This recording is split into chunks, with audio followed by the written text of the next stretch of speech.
A deserved victory. We played a good match of football. It was an entertaining match of football because Southampton played also strong, but we did everything today, in my opinion, to deserve the win. And we got late goals. Could have scored earlier. We could have finished the game in first half, but it's like this, and we deserve to win. Yeah, the red card, the decisive moment. We were coming back, changed the shape in the halftime. You could feel that Chelsea had to play the highest level to score against us, and I think the chances before the red card haven't been that much. You can understand Ralph Hasenhüttl's frustration because they were well in the game at 1-1 with about 20 minutes to go. Let's go through some big decisions. First of all, Timo Werner, who's having quite a tough time, thinks he's made it 2-0 on the stroke of half-time, which would have put a completely different complexion on what happened in the second half. Yeah, was it a bit harsh his goal was disallowed, is the question? Well, I'll run the guys through it at home watching, and I was on commentary for this game, and I'll run it very, very slowly. Actually, I'll run it in real time, so you can try and get a view of the incident. Now, Chris, this took, and everyone around the world thinks time might be a matter. It was 17 seconds. Doesn't come into the equation, does it? No, it doesn't. It's time and distance from goal are purely subjective, so there is no definitive time. I mean, this was one of the questions raised a while ago. Somebody said, well, on another incident, it took 20 seconds. Well, what happens if it was 21? So time doesn't come into it. That is purely in the hands of the VAR. So when we see the goal scored, we know that's automatically checked. And then, of course, we look at the attacking phase of play. And Azpilicueta clearly fouls the Southampton player, Walker-Peters, and he goes to ground. So that's a foul. We'd all agree he's fouled. It's a foul. He's clipped at the back of him, And then, obviously, the game carries on. So it's quite clearly a foul. The VAR has seen that. And then we're now looking at the attacking phase of play. And we're looking at things such as, have the defence got the ability to reset? Have they got the ability to clear the ball? And in this situation, the VAR felt not. Well, I'm going to take it back to the very first angle, because I want to show you where I think maybe Ralph Hasenhüttl might have an argument where you're saying Southampton didn't have a chance to reset. Yeah, it's having the ability to reset. So his question and my question would then be Bednarek. Right, so Bednarek just the here. Foul. The ball, the ball gets crossed. So Bednarek there. Yeah, has the ball. So the Southampton defenders get a touch on the ball to clear it. Now what we're finding... Can't you reset then? Can we not look at it in real time? Of course you can.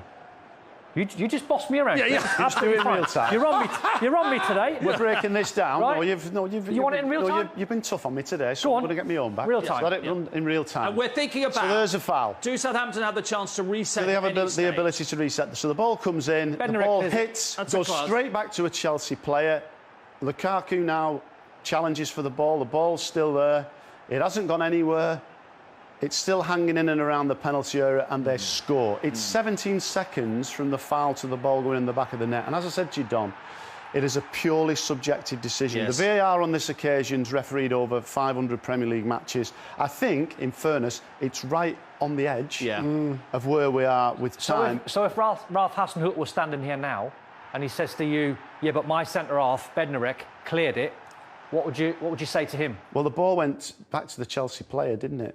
Yeah. So does it have to go to a Southampton player then? Well, you've got to be able to do is have the ability to sort of clear the ball. You jokingly said to me, oh, it didn't clear the 18-yard box. I know you were joking with me. But if you think about the pitch, if you went for the 6-yard box, the goal area, it never went beyond that, did it? It was always within 2 metres of the goal line. That's just about fair enough to disallow it. Do you? No, I agree as well, because they were never in control of the ball, were they, in order to go right? It was Bednarek just had a stretch clearance. It went straight back to a Chelsea player who had the ability to cross. There was never a chance for a Southampton player to make a decision on where he wants the ball to go. It's not like it was crossed and then Dion Dublin jumps and has a massive header and it's cleared away. And the defender jumps with Lukaku, goes over the defender's head. It's not like the defender gets a back header on it away towards the corner flag. Let's get it right. The defending was terrible. Yeah. So let's get it right. So I'm in the minority on that one. Well, you think the goal should stand?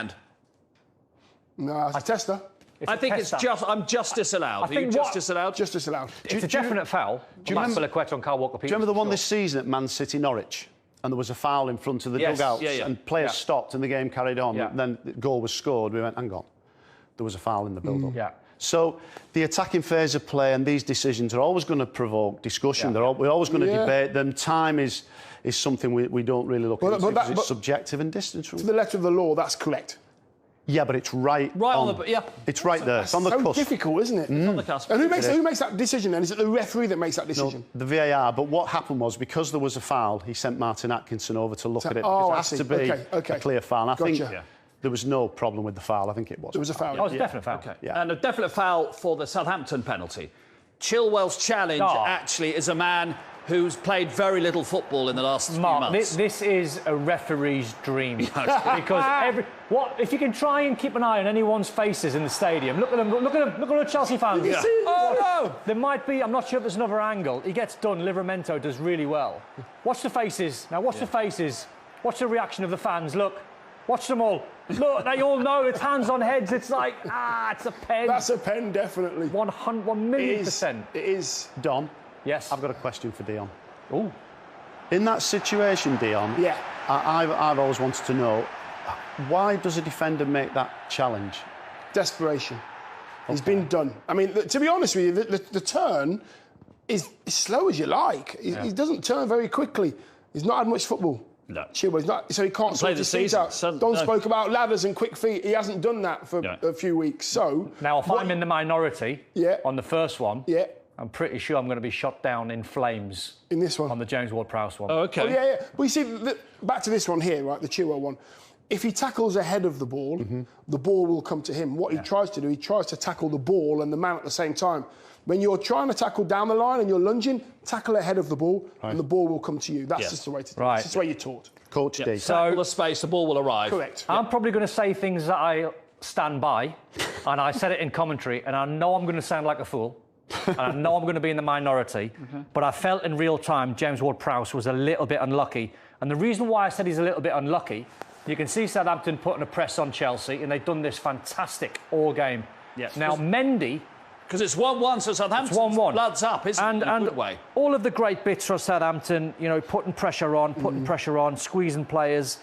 Now, I felt a little bit for James Ward-Prowse, who's in this area here, and he smells Jorginho's going to be put in a difficult situation. And Mendy gives him a hospital pass. Awful pass. He gives him a ball that's the wrong side. And at that point there, when I take that really back, James Ward-Prowse is thinking, if I nick this, we're in. Yes. And I'll try and get I'll try and put like a real slow motion just on it if I can. At that point there, you don't know that potentially that could be a red card. And I know I'm in the minority, but I'll stand by that James Ward-Prowse thinks he can nick that. And in real time, Martin Atkinson, Chris, give a yellow card for that.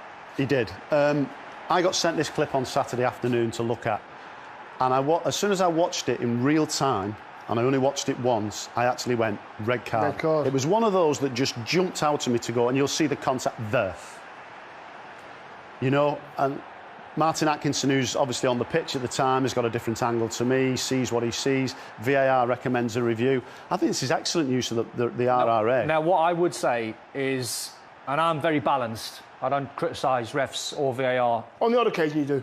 I try to be, especially in commentary, as neutral as possible. You're trying to change the law. No, I'm not. And I met a few of the referees coming down after the game and said you were a little bit critical of VAR. Why? And I said the reason why I was critical is because they only showed the red card to Martin Atkinson, as we can see here, in slow motion. They never showed the tackle in real time. And in real time, they give a yellow card. In real time, I thought that was a yellow card.